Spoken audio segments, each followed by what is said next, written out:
Hi everyone, we're from Team 5 and we hope you enjoy this video on the hidden heroes of the process industry, the valves, pumps and compressors. Professor? Yeah, kid.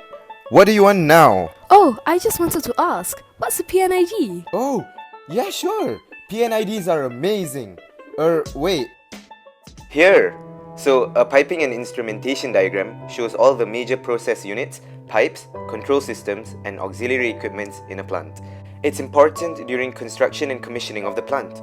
Oh, and for its maintenance and safety too. Ah, cool! But what are auxiliary equipments? They're the equipments that help the process being carried out. Examples are valves, pumps, and compressors. I see. But are they important? Important? What? Obviously! Look at how many valves, pumps, and compressors there are here.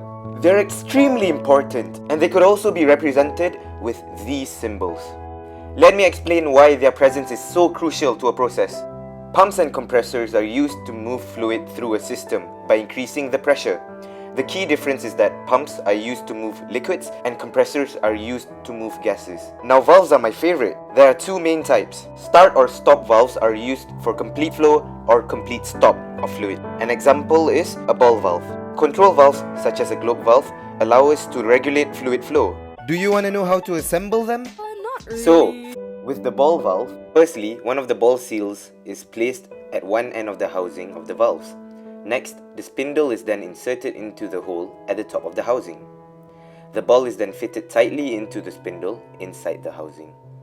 The housing is then sealed with the other ball seal. The spindle seal is then placed on the spindle, followed by the clamping ring. Two pieces of stops and a disc spring are then placed on the spindle before the hexagon nuts are used to secure the hand lever in place.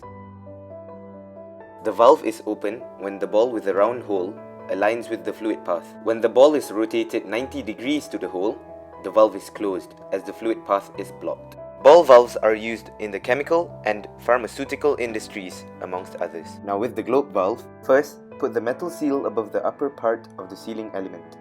Then put the two halves of the washer into the gap above the seal and screw the lower end onto the bottom. This way, the element cannot move or fall apart. Now screw the spindle into the gland press and the clamp cover. The gland press will end up inside the clamp cover. Use two hammerhead bolts and two nuts to put the gland press into place. Then put this unit onto the valve housing and attach it with 4 bolts.